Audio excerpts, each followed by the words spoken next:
Hey, what's up? I'm Guy. I'm John. It's our YouTube channel. Subscribe to this channel. Give this video a like.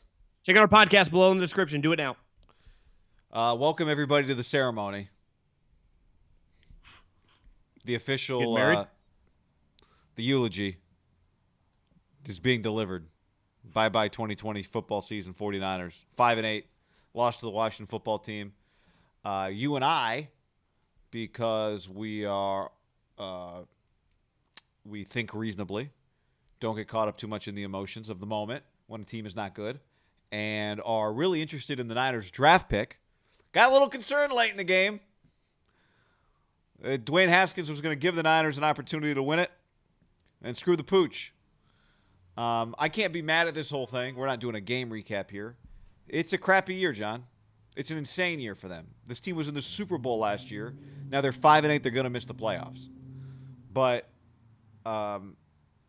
given the way this whole thing played out, it's hard for me to be angry about it. There's things they need to be better at, and we will and have been talking about those things. How they get better will be a big part of our discussion over the next several months. But I can't be mad about where they are today in terms of the way the season played out, given what happened to them. I don't know how you fix this. I'm not a doctor. I did not go to medical school. Just went to 2 state institutions.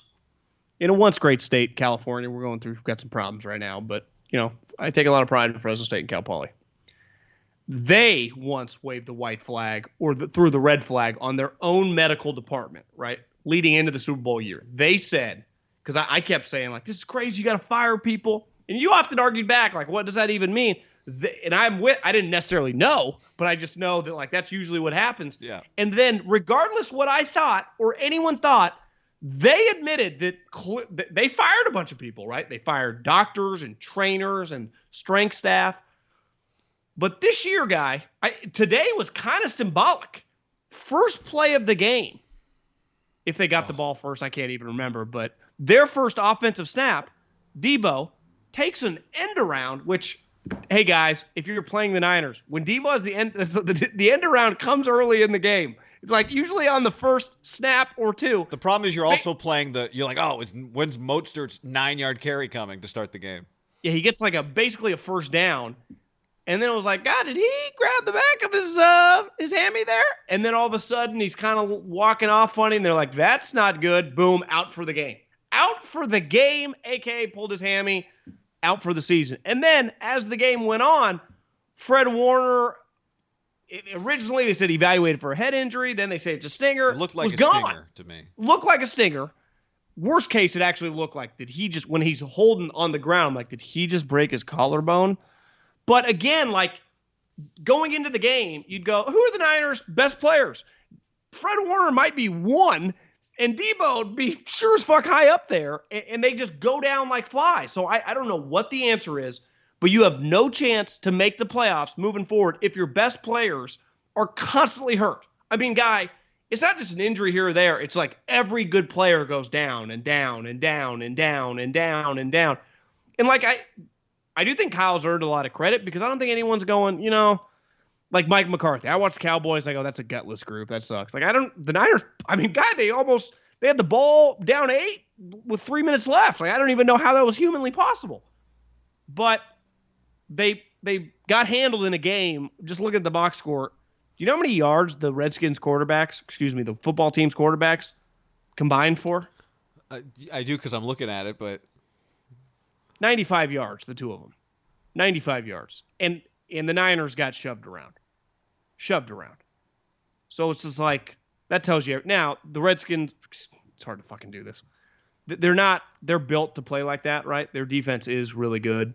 Chase Young, best player in the field by a mile. Oh. Now, in fair, Brandon Ayuk's flying around. Like, Brandon Ayuk's open every play. They just can't throw him the ball. But I thought today kind of still symbolized. had 10 catches. Thought today kind of symbolized. God, you're right. I didn't 10 for 1. God. Well, John, he is. We talk about every time I'm just like, take him on my DraftKings. He's getting better. This team is getting worse. He keeps getting better. He just looks, when you eye test Brandon Ayuk, you're like, I'm pretty sure that's a star. Like, if you just told me Brandon Ayuk was the number 1 receiver taken in this draft, he went 12th overall, you'd be like, yeah, okay, good pick. Well, yeah, I'm just saying, if you just eye tested him, it's like, what do you think of that guy? What Nah, happened? What was his draft position? Yeah, I'm with you. But 40. I think he has 40 catches, but that might not be taken into account today. So he might have 50 catches. when he's been hot, like his catches we talked about it last week. Now 5 weeks in a row, his numbers. Well, it's like what I knew. Remember, I said the stat. He was averaging almost 30% of the 49ers targets a game. I knew that. I said it on the podcast, and then I don't take him on my DraftKings team. Why am I taking Antonio Brown when we talk about Brandon Ayuk 24/7? I don't get it. I'm an idiot. I know why. I hate fantasy. Well, it's the quarter. You just can't. It's hard to take a receiver with a bad quarterback. But honestly, it wasn't even in my mind to take him because I would have. Wasn't even thinking about him. Yeah, I mean, look, you're right. The year was freaky. They've had freaky years before from an injury standpoint. The thing is, this team they went to the Super Bowl the year before. So I can't look at them like they can't get through a season healthy because they were healthy enough last year to do it. Right? They did have a lot of injuries last year. Well, I know, but I'm just saying, like, they were healthy enough to get to like everybody.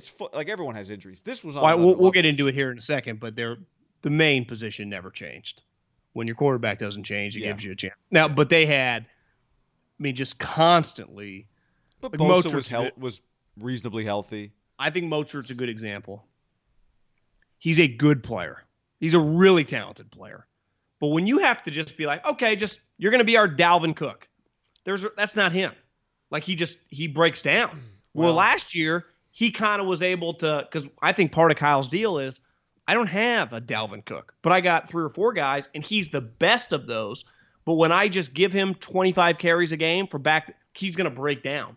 So part of this offseason build, and now the reality, just going into the offseason build, we'll have a better idea of at the end of the day, they're better off losing the next 3 games. Because if they go 5-11, like today was just they were 14th in the draft order going into today, and I think that Washington was like 10th. There's some 5-win teams win today. All of a sudden, they got the 6. Problem is they played Dallas this week.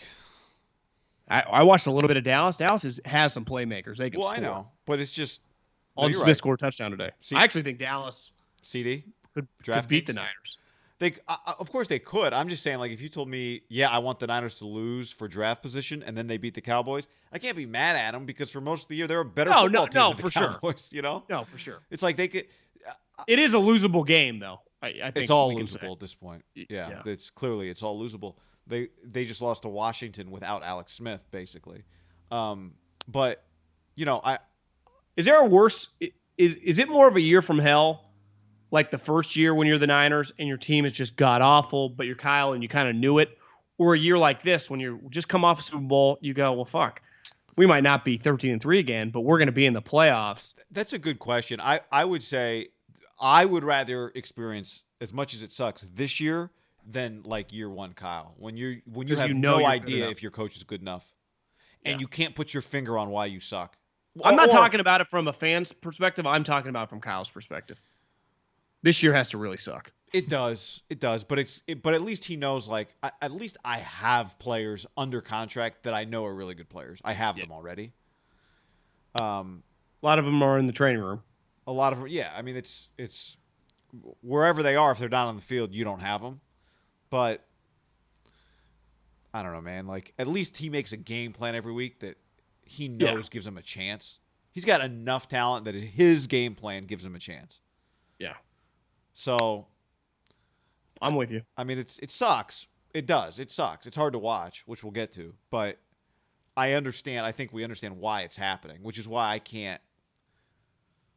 In the big picture for this organization, I know that them getting a better draft pick. Like, I watched who they drafted this year. I think they know what they're doing. Like, they're not. It's not having draft picks isn't meaningless to this organization. Well, for example, the team Ron took over, just watching Washington football team. They do have a lot of talent. I mean, their front seven is excellent. The guy they just drafted in the first round, he looks like Khalil Mack on steroids. That's not like a steroid joke. I don't think the guy's on steroid. I'm just saying, like, that's Khalil Mack times like 4. That's how this guy looks as a rookie. He is a dominant force with their group. Better than the Bosa's? He's just more physically probably dominant. Yeah. I'd put him probably, if you just had to rank him, all those guys are elite. He's just in that category, and he might be the best of the 3. Do you look like Terry McLaurin's really good? They just they just didn't have kind the of have running back something Gibson going. today. Their quarterback play is just really shitty, and they're going to compete to go 8-8. It's really impressive. So I guess my point is, Ron just took over a team that actually has a lot in place. They just have to find a way to get a quarterback, and they could be solid immediately. And the problem for him was he took over a team. He took over an organization that has been historically a bad organization, and he brought some stability to it, right? Yeah. I mean, he's going to be the coach of the year, and Alex. I mean, he might be the coach of the year, and Alex is going to be the comeback player of the year. Well, their record 6-7. Coach of the If year he were to is go, actually if he were to go 9-7 with cancer, if you wanted to give him a vote, I wouldn't argue with you. I think it's hard 8-8, but 9-7 with cancer. 9-7, winning record with cancer. Washington football team doesn't have a name. You think they get a name, or you think they just ride this out? They have to get a name. I think it's crazy that we just accept that they don't have a name. Well, because it's impossible. I keep screwing up because it's not normal. Like if they had changed to the Washington Generals or something, it'd be so much easier. But it's like, oh, they're the football team. You know what they look like? People kept tweeting Washington WFT, and it kept throwing me off. You notice that? Did that throw you off? I did not notice that. No, but that would throw me off if I was noticing it. They look like Oklahoma when I watch them because they have like the numbers. It kind of looks like the OU on the side of the helmet. The color, like just out of the corner of my eye, if you glance, I'm like, am I watching Oklahoma? No. The color scheme's not bad. I mean, they're just a solid, Yeah, exactly. Logo, they got some potential. Whatever. Yeah.